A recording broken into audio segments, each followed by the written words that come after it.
Assalamualaikum warahmatullahi wabarakatuh. Perkenalkan, nama saya Anggi Erianti, NIM 1916030069, jurusan Manajemen Bisnis Syariah, Fakultas Ekonomi dan Bisnis Islam, Universitas Islam Negeri Imam Bonjol Padang.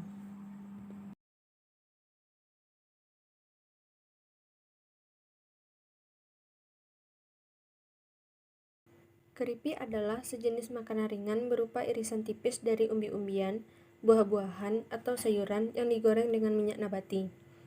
Masyarakat Indonesia pada umumnya menyukai keripik, baik anak-anak, remaja, dewasa, maupun orang tua. Dengan kemasan keripik yang rapi dan baik ini mampu untuk menjaga kualitas keripik agar terjaga kerenyahan dan rasanya. Kemasan ini selain berfungsi untuk menjaga kualitas, namun juga dapat menambah harga produk. Yang mana jika produk kita tanpa dikemas, maka akan terjual dengan kisaran harga terjangkau. Namun, dengan adanya kemasan yang unik dan dapat menambah nilai jual produk yang akan kita pasarkan nantinya. Yang pertama, apa yang membuat saya yakin dengan produk ini bisa diterima di pasaran? Yang membuat saya yakin dengan produk saya bisa diterima di pasaran yaitu karena desain kemasannya yang menarik. Dengan begitu, masyarakat yang baru melihatnya akan tertarik untuk membelinya. Hal pertama yang akan diperhatikan oleh pembeli ketika berbelanja di salah satu swalayan yaitu kemasan. Selain meningkatkan penjualan, desain kemasan juga mampu meningkatkan branding atau brand produk saya. Semakin baik dan menarik desain kemasan yang saya ciptakan, maka semakin besar pula kemungkinan keripik ini akan dikasih. Teori desain yang bagus tidak harus mahal.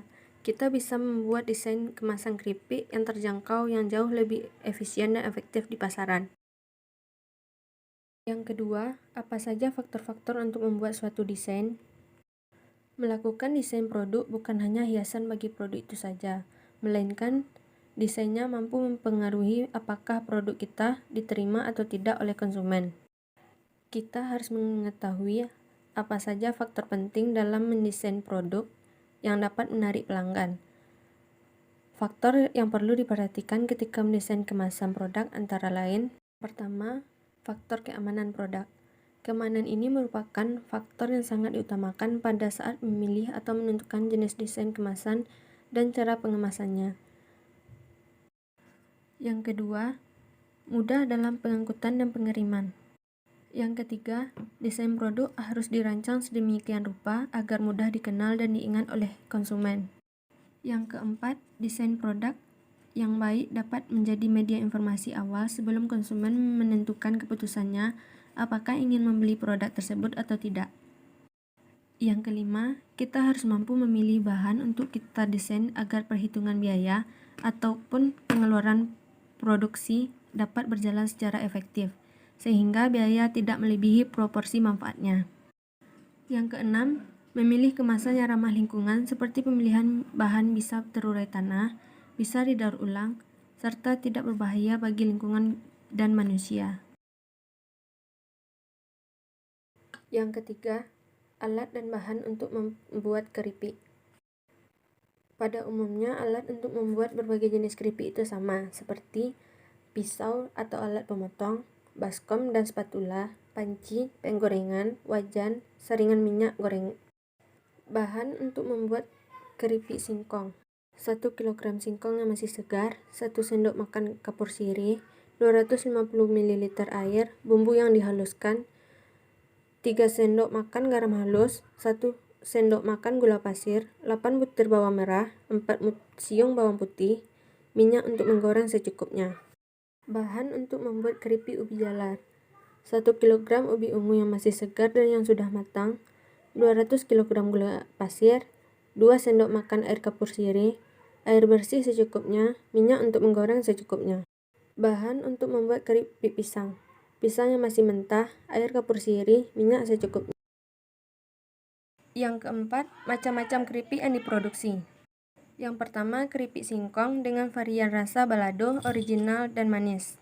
Yang kedua, keripik ubi ungu, varian rasanya keripik ubi ungu dan keripik ubi madu. Yang ketiga, keripik pisang.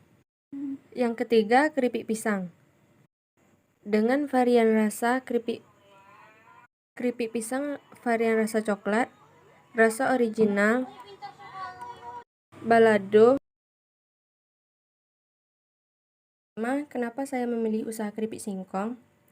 Alasannya karena pada umumnya orang suka keripik singkong mulai dari anak kecil sampai orang tua. Harganya murah, bahannya mudah didapat, dan cara pengolahannya juga terbilang mudah. Bagaimana cara mendesain keripik agar tidak membosankan dan tidak pasaran? Cara yang saya gunakan yaitu dengan memproduksi berbagai olahan keripik yang awalnya hanya keripik singkong dengan 3 macam varian. Selanjutnya saya akan memproduksi atau menghasilkan olahan keripik dari ubi jalar, pisang, dan talas.